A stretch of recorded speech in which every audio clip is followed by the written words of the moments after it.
Assalamualaikum warahmatullahi wabarakatuh. Alhamdulillah wassalatu wassalamu ala Rasulillah wa ala alihi wa sahbihi wa man walah wa ba'd. Saudara-saudariku, berjumpa kembali dengan saya Adi Hidayat. Kita mengkhususkan kajian serial seputar sejarah Yahudi atau perjalanan genealogi Yahudi, bagaimana bisa lahir sampai membentuk komunitas hingga kini dan berinteraksi secara global, dari mana mereka datang, seperti apa kemudian mereka melalui perjalanan-perjalanan sampai wujudnya ada saat ini, berkomunitas, bahkan berbangsa gitu kan, dan memberikan pengaruh-pengaruh dalam kehidupan. Nah, seperti apa Al-Quran memberikan gambaran kepada kita dari sejak dahulu, bagaimana muncul, kemudian sampai kekinian, sampai bagaimana membimbing kita bersikap dalam konteks kehidupan global dan menyikapi persoalan-persoalan kekinian yang tengah kita hadapi. Di pertemuan-pertemuan yang lalu telah 3 episode kita bahas ya. Dari episode yang pertama saya terangkan bahkan dari Nabi Ibrahim alaihissalam, ya, baik ke atas jalurnya ataupun ke bawah. Kemudian yang keduanya kita turunkan lagi perjalanan sampai ke Nabi Ya'qub alaihissalam, Nabi Yusuf alaihissalam. Dan yang ketiga, tiba kita di perjalanan Nabi Musa alaihissalam, kan, yang telah berada di Mesir dan belum tuntas kita selesaikan. Nah, mohon izin di bagian yang keempat ini saya ingin sedikit detilkan kisah Nabi Musa alaihissalam, karena ini begitu menarik ya. Di Al-Quran ini dibahas kurang lebih ada 20 surat membahas Nabi Musa alaihissalam, interaksi beliau alaihissalam dengan umatnya, dengan kaumnya, yang kelak nanti dari kaumnya ini menurunkan satu generasi yang kita namakan sekarang dengan Yahudi itu ya. Lalu kita juga akan temukan bahwa bagaimana Nabi Musa disebutkan lebih dari 120 kali. Ada yang mencatat 136 kali dalam Al-Quran disebutkan. Jadi di 20 surat kurang lebih 136 kali penyebutan, dan ada yang merinci di antara surat-surat ini ya, baik nanti di Al-A'raf, kemudian di Al-Qasas, nanti ada beberapa surat-surat yang lain termasuk surat Thaha. Nah, kita akan gali bagaimana perjalanan itu dikisahkan, bagaimana detil kehidupannya digambarkan, sehingga kita mengerti, menjadi pedoman bagi kehidupan kita pada masa kini. Nah, kita akan turunkan, dan saya akan fokus kepada Al-Quran dulu ya. Nanti dari satu waktu yang lain kita coba akan kembalikan kepada perbandingan kajian di beberapa kitab-kitab yang ada sampai dengan sekarang, termasuk di kitab-kitab yang juga dinilai suci oleh beberapa kalangan-kalangan yang lain. Nanti kita akan bandingkan, kalau perlu kita komparasikan dengan pemateri-pemateri lain, sehingga dengan itu mendapatkan wawasan yang lebih baik. Oke, kita coba lihat dulu di sini. Saya berikan peta dulu sehingga terukur pembahasan kita. Ya, kita akan coba lihat esensi kisah Nabi Musa itu alaihissalam. Sampai tadi banyak disebutkan dalam Al-Quran, hikmahnya apa ya, terus kaitannya nanti dengan perjalanan kaum Yahudi, kemudian korelasinya kisah Musa dengan dakwah Islam ya. Tentunya Nabi Musa membawa risalah Islam juga, menyampaikan risalah Islam dalam kehidupan, dan risalah Islam tidak berhenti sampai dengan kehidupan berakhir ya, dari Nabi Adam alaihissalam sampai ke Nabi Muhammad SAW, Rasul terakhir, membimbing seluruh manusia. Artinya ketika kehidupan berakhir ya, maka selesai tugas di muka bumi, di dunia, dan kembali kita kepada Allah, mempertaruhkan dan mempertanggungjawabkan semua apa yang kita kerjakan dalam naungan keislaman kita dalam risalah ini. Nanti setiap generasi akan terkait berkelindan ya, bagaimana pesan-pesan di masa lalu diberikan gambaran kepada masa depan, kini untuk kita, nanti untuk generasi setelahnya, sehingga menjadi pedoman kehidupan yang kita bisa ambil hikmahnya. Nah, saya coba bahas yang ini dulu, dua teman-teman, supaya kita ambil dulu beberapa hikmah, esensi yang kita bisa hadirkan ya. Pertama begini, ini sejarah Yahudi nanti tidak akan terpisah jauh ya, tidak akan terpisah jauh dari kisah Nabi Musa alaihissalam.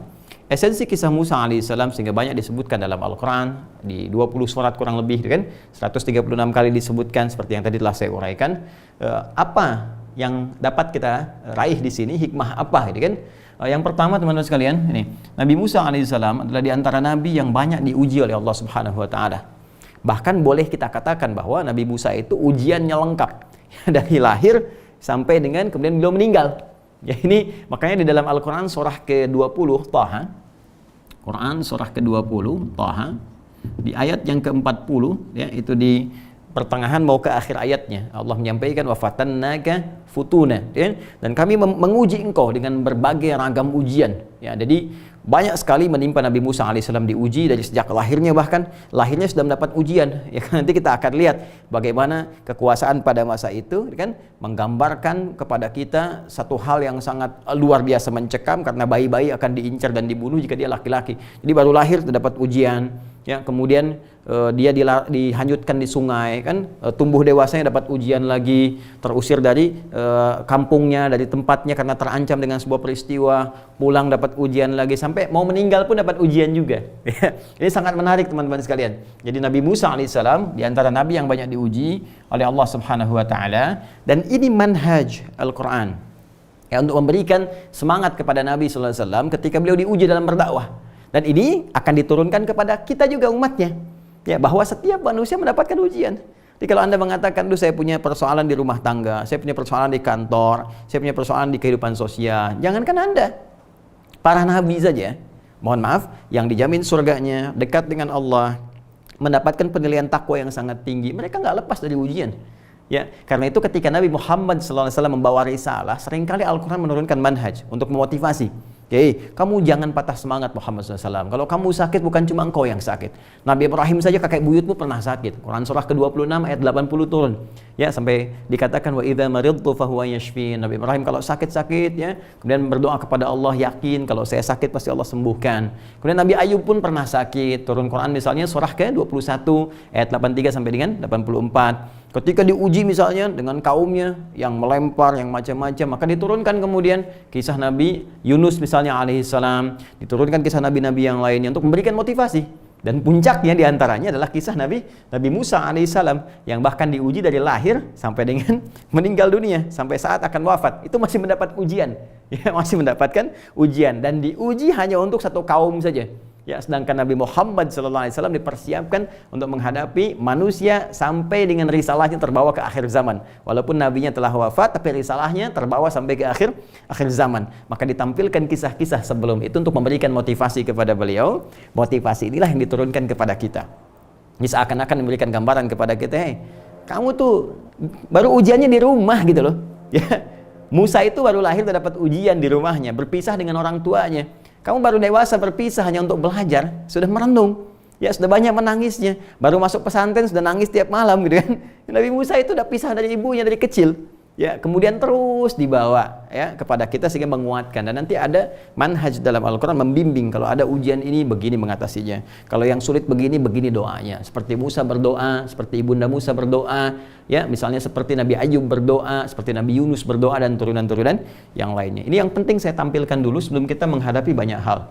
Nah, Nabi Musa ini ternyata hikmahnya banyak diuji teman-teman sekalian, ya supaya lebih kuat, kualitas meningkat, karena akan menghadapi umat ya, satu komunitas yang memang luar biasa menyebalkannya ya, yang luar biasa nggak nurut. Jadi dimantapin dulu tuh, dikuatkan oleh Allah supaya banyak ya kesabarannya, banyak kemudian ketahanannya. Sebab kalau itu tidak muncul, kesabaran tidak muncul, kekuatan nggak muncul, doa Nabi kan terkabul. Ya Allah, ini nyebalkan sekali umat ini nih, kasih begini minta ini, baru selamat dari Firaun dah nyari Tuhan yang baru, wafatkannya semua ya wafat. Cuman nggak ada hikmah risalah kenabian di dalamnya. Ya karena itu ternyata di balik satu ujian itu menguatkan kita supaya lebih kuat lagi, dan berita baiknya ujian di masa kini itu sesungguhnya adalah sebuah keadaan yang disiapkan oleh Allah untuk menguatkan diri kita untuk menghadapi ujian lebih besar di masa depan yang meningkatkan kualitas kehidupan kita. Ya, bukankah anak SD itu belajar diuji supaya ada persiapan ke SMP? Ya kan? Semakin mantap ilmunya, semakin siap ke atasnya. Bukankah anak SMP diuji ya supaya lebih kuat, lebih siap untuk ke atasnya lagi? Nah, kita juga begitu. Karena itu berbahagialah kalau ada orang yang tengah menghadapi ujian yang paling sulit, itu berita baik. Karena Allah ingin menguatkan kualitas Anda dengan kualitas terbaik, karena tantangan di masa depan akan dihadirkan kepada Anda untuk mengangkat derajat Anda lebih tinggi dari sebelumnya. Gitu ya, karena orang besar nggak mungkin diuji dengan ujian kecil. La yukallifullahu nafsan illa usaha. Allah tidak akan menguji seorang hamba di luar batas kemampuannya. Baik, ini hikmahnya ya. Nah, kemudian beliau diuji ya kepada umat yang sangat keras kepala. Yang ini nanti teman-teman sekalian akan ada korelasi nanti ya dengan turunnya ayat-ayat kepada Nabi Muhammad SAW untuk disampaikan kepada umatnya. Ya, jangan seperti umat-umat yang telah lalu, telah jelas kemudian satu persoalannya banyak ditanyakan sehingga turun kemudian perintah misalnya di Quran surah ke-5 Al-Maidah ya, dari ayat 100 sampai 101 itu kan. Ya ayyuhalladzina amanu la tas'alu an asya'a in tubdalakum tasukum. Hai orang-orang beriman, ya kalau persoalan sudah jelas disampaikan, kemudian bimbingan sudah jelas disampaikan, jangan banyak ditanyakan lagi. Khawatir banyaknya pertanyaan itu menjadikan yang sudah jelas semakin tidak jelas dan sulit bagi kamu kemudian untuk mengeksekusinya. Ya nanti kita akan lihat bagaimana kisah-kisah yang terkait dengan umat Nabi Musa yang ketika diberikan bimbingan banyak ditanya lagi, banyak mengolok-olok lagi sehingga menyulitkan bagi mereka. Nanti puncaknya di kisah surah Al-Baqarah itu. Nanti kita akan masuk juga ke sana diantaranya ya. Nah teman-teman, kemudian ini kisah Nabi Musa alaihissalam juga punya korelasi nanti ya dengan dakwah Islam. Karena nanti saat Nabi SAW beliau kemudian berhijrah dari Makkah Al-Mukarramah ke Yathrib yang kelak menjadi Al-Madinah Al-Munawwarah, menemukan nanti turunan-turunan Yahudi. Ya, dan itu nanti adalah keturunan dari ya umat yang menyebar ini, ya menyebar ke seantara dari masanya Musa alaihissalam, nanti masuk nanti ke Palestina, menyebar lagi dan sebagainya. Pada akhirnya nanti ada yang masuk kemudian di wilayah Yathrib yang kelak menjadi Al-Madinah Al-Munawwarah. Nah, karakteristiknya itu mirip-mirip begini. Ya, keras kepala, sudah diarahkan banyak ingkar, bikin perjanjian diingkari, mencoba untuk mempersekusi Nabi, ada yang pengen mengeksekusi, mencoba untuk melakukan pembunuhan, kemudian juga berkomplot ya, melakukan sebuah koalisi ya dengan orang-orang Mekah bahkan untuk menyerang orang-orang Islam di Madinah. Ini dahsyat sekali. Ya, karena itu nanti teman-teman sekalian, nah ini bagaimana perjalanan Nabi Musa alaihissalam ditampilkan oleh Al-Quran ya kan, kepada Nabi Muhammad sallallahu alaihi wasallam untuk diberikan gambaran. Nah, ini asalnya begini, dulu begini. Musa aja menghadapinya sampai meninggal dunia. Ini dasarnya Nabi Muhammad sallallahu alaihi wasallam.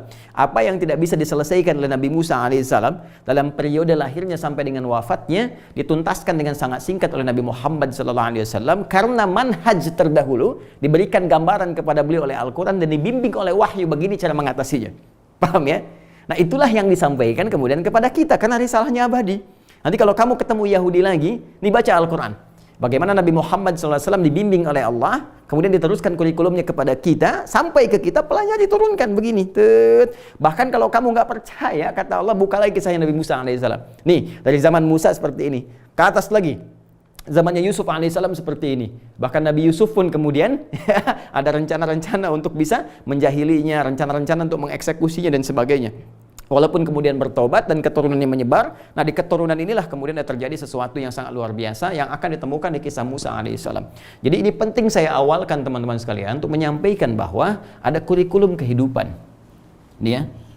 Nah, di sini ada pedoman yang disampaikan oleh Al-Quran, yang nanti pedoman ini teman-teman sekalian bahkan diringkas oleh Al-Quran karakteristiknya yang panjang-panjang. Ini kan di kisah Nabi Musa tuh dikisahkannya panjang-panjang gitu kan, dari mulai mohon maaf sekali ya, setelah saat menghadapi Fir'aun seperti apa keadaan umatnya, keluar dari kejaran Fir'aun, ditenggelamkan Fir'aun tuh ya, kalau kita tuh belum kering tapak kaki dari air laut yang dilewati itu gitu kan. Nah itu sudah baru lewat situ udah minta Tuhan yang baru. Terus diarahkan masih ngeyel, ditinggal sebentar itu sudah melawan, bahkan mencoba untuk mempersekusi Harun alaihissalam, gitu kan?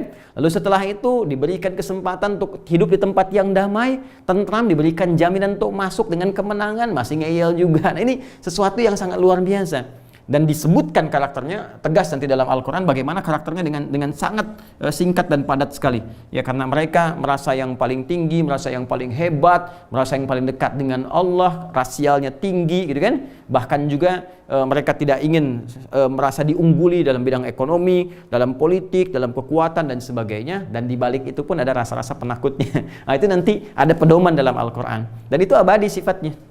Abadi karena Al-Quran saat diturunkan itu menjadi pedoman kehidupan sampai kehidupan itu berakhir untuk semua manusia. Makanya di Quran itu lengkap sekali, menghadapi umat ini seperti ini, menghadapi yang begini-begini, bahkan menghadapi diri kita pun itu ada. Yang pemarah begini solusinya, dengan menghadapi sifat riya begini solusinya, yang dengki iri hati begini solusinya. Jadi yang kecil saja ada, maka yang kompleks pun sudah barang tentu akan terjamin pedomannya dalam Al-Quran. Jadi di sini saya turunkan bagian kedua ini ya, pembahasan ini korelasinya, ujian serupa dengan Rasulullah SAW. Artinya apa yang dihadapi oleh Musa alaihissalam juga dihadapi oleh Nabi Muhammad SAW saat beliau berada di Al-Madinah Al-Munawwarah. Kompleksitas kehidupan di sana yang disusun dengan piagam Madinah yang tadinya damai, piagam Madinah membawa kedamaian, ketenteraman, tiba-tiba itu bisa rusak oleh karakteristik yang terwariskan. Makanya saya sebut genealogi. karena ke atas itu naik, ya, kayak ada warisan genetik gitu. Ya, kalau bahasa Al-Quran itu apa kalian saling mewariskan nih seperti ini, gitu ya. Ya, itu sangat menarik gitu ya. Itu sangat menarik. Jadi teman-teman sekalian dari sini kemudian dihadapi dan Yahudinya kan nggak selesai. Dari sini kan menyebar lagi, menyebar. Nanti saya tunjukkan beberapa ayat dalam Al-Quran bagaimana mereka kemudian dihukum oleh Allah Subhanahu Wa Taala yang pertama kali untuk menyebar di seantero bumi, tapi karena sifat mereka pun nggak tentram. Nah, ini terbukti. Ya, mereka berpecah, ada yang kemana, termasuk di Indonesia juga, ya masuk dan sebagainya. Dan sebagian dari kalangan mereka, sebagian besarnya masih membawa karakteristik ini. Walaupun ada sedikit di antara mereka, kata Al-Quran, yang punya objektivitas dalam kehidupan. Ya, nah ini teman-teman sekalian. Ya, ini, jadi pedoman ini nanti akan kita keluarkan. Sebelum kita ketemu pedomannya seperti apa, ya, Yahudi itu siapa, sifatnya bagaimana, kan? Kemudian kecenderungan hidupnya seperti apa, bagaimana cara dia menunaikan ibadahnya dalam konteks religiusitasnya, gitu kan? Bagaimana sikapnya dalam beribadah, bagaimana sikapnya terhadap umat Islam dan sebagainya, ini akan terbawa dan itu nyata. Sifatnya pasti nyata karena apa yang bersumber dari Allah hak sifatnya, ya. Dan bagaimana puncaknya Al-Qur'an menuntun kita secara elegan menyikapi persoalan ini. Itu indah banget. Kalau kira-kira jadi tetangga gimana sifatnya, gimana cara berhubungannya, kalau kira-kira berbangsa seperti apa cara menyikapinya, gitu kan? Dan seterusnya. Di ekonomi bagaimana, di politik bagaimana, di militer seperti apa, lengkap sekali. Nah, sebelum ke sini kita kembalikan dulu ke sini. Ya, seperti kita ketahui teman-teman sekalian, Nabi Musa alaihissalam itu ya lahir saat masa kondisi Mesir itu, ya ini prakelahiran Nabi Musa, dipimpin oleh Firaun. Ya, saya telah terangkan di pertemuan yang kemarin yang ketiga, Firaun itu gelar. Ya, gelar bagi raja Mesir. Mesir, ya, bahasa Latinnya Farao gitu kan. Nah, ini Firaun. Jadi gelarnya yang disebutkan. Nah, ini saat beliau ini prakelahiran, ini yang pimpin namanya Qabus bin Yusuf Al-Awwal, ya. Qabus bin Yusuf Al-Awwal. Saya sudah sampaikan di pertemuan yang lalu sumber-sumbernya. Kemudian ada yang menyebut juga dengan Ramses II namanya, ya, tapi kita tidak fokus kepada ini, kita fokus kepada sifatnya, karakteristiknya, karena yang disebutkan oleh Al-Quran itu gelarnya untuk menunjukkan kekuasaan yang sedang dipegang. Jadi memberikan sebuah esensi kehidupan, bukan nama itu yang penting. Yang penting itu sikap. Jadi kalau ada yang menyimpang, yang dirubah sikapnya, bukan mencela namanya. Nah, ini yang dibiasakan oleh kita, ya. Nah, kemudian nanti kita akan kisahkan ini. Lalu saat Nabi Yusuf kemudian meninggal dunia, awalnya mewariskan terus 400 tahun sampai ke sini, kurang lebih 400 tahun. Dan di pertemuan bagian ketiga telah saya jelaskan, ya, bagaimana saudara-saudara Yusuf termasuk Nabi Yusuf alaihissalam itu membawa anak juga. Ya, saudara-saudara Nabi Yusuf kan membawa anak. Nabi Yusuf sendiri anaknya 2 kan. Ya, masih ingat ya yang saya sampaikan di pertemuan lalu, ya, manusia dengan Afraim itu. Kemudian dari situ kan berketurunan terus menyebar dan membentuk karakteristik selama 400 tahun, maka lahirlah kemudian raja yang selanjutnya, Firaun selanjutnya, ini Qabus bin Yusuf. Nanti saat Nabi Musa alaihissalam diangkat oleh Allah menjadi rasul, mendapat wahyu, ini meninggal, digantikan oleh ini. Ya, ada yang menyebut dengan Merneptah, namanya Walid bin Mus'ab yang kemarin telah kita bahas beberapa karakteristiknya. Nah, kondisi prakelahiran ini teman-teman sekalian, ini Ramses II atau disebut dengan Qabus bin Yusuf Al-Awwal itu bermimpi. Apa mimpinya? Dia bermimpi ada kobaran bola api yang datang dari Bait Al-Maqdis, ya, dari Palestina sekarang, ya. Datang dari Bait Al-Maqdis, datang tuh menghancurkan. Ya, menghancurkan kerajaannya, kekuasaannya, menghanguskan rumah-rumah dan sebagainya, sampai dia ya dihinggapi, dihantui oleh mimpi-mimpi ini. Ya, begitu dia kemudian mendapatkan itu, dia konsultasilah kepada dukun-dukun. ini persoalannya, ya. Jadi kalau mohon maaf nih, kebijakan-kebijakan senantiasa ditanyakan pada sifat-sifat yang tidak jelas, konsultasinya pada sosok-sosok yang bermasalah, maka nanti keputusannya pun akan bermasalah. Ya, makanya ketika Firaun itu minta masukan dari dukun, dari penyihir dan semacamnya, maka jadi persoalan. Ya, apa yang disampaikan? Wah, ditakwilkanlah kemudian oleh para dukun ini bahwa nanti akan ada satu sosok dan seorang anak yang datang dari Baitul Maqdis atau keturunan dari Baitul Maqdis yang nanti akan menghancurkan kerajaanmu di masa depan. Nah, ini yang jadi persoalan teman-teman sekalian. Maka ditafsirkan nggak ada yang lain. Kalau dari Baitul Maqdis itu kan, ya keturunannya pasti diurut-urut lagi. Ya, siapa urutan-urutan itu? Ya, kita kembali ke sini teman-teman sekalian.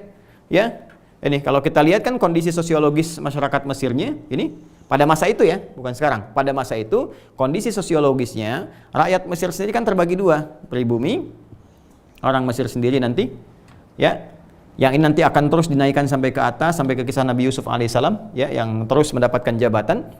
Lalu kemudian ini, ya, ada bagian yang kedua itu, yaitu pendatang, keturunan pendatang. Ya, saya sebut keturunan karena dari ke atas itu loh, dari Nabi Yusuf dan 11 saudaranya. Kan ada 12 kan, yang disebut Asbat, Bani Israel itu. Itu kan berketurunan terus, sedangkan mereka sifatnya asalnya pendatang, bukan asli. Dari mana pendatangnya? Dari Kan'an. Ya, saya telah terangkan Kan'an yang ini bukan Kan'an anak Nabi Nuh alaihissalam, ya, tapi Kan'an turunan-turunan dari generasi-generasi sebelumnya yang telah saya sebutkan. Yang dimaksud adalah Palestina. Karena ini Kan'an nanti menghuni Palestina. Saya telah terangkan, Anda kembali lagi ya ke belakang supaya saya tidak mengulang lebih banyak. Nah, di sini ada Baitul Maqdis. Ya, Baitul Maqdis. Ya kan? Yang Al-Aqsa yang sekarang kompleknya itu yang kita dapati itu. Dan ini nanti ada Nabi Ibrahim yang banyak beraktivitas di sini, diturunkan kemudian ke Nabi Ishak, diturunkan ke Nabi Yakub yang sempat tinggal di sini sebelum berhijrah ke Mesir.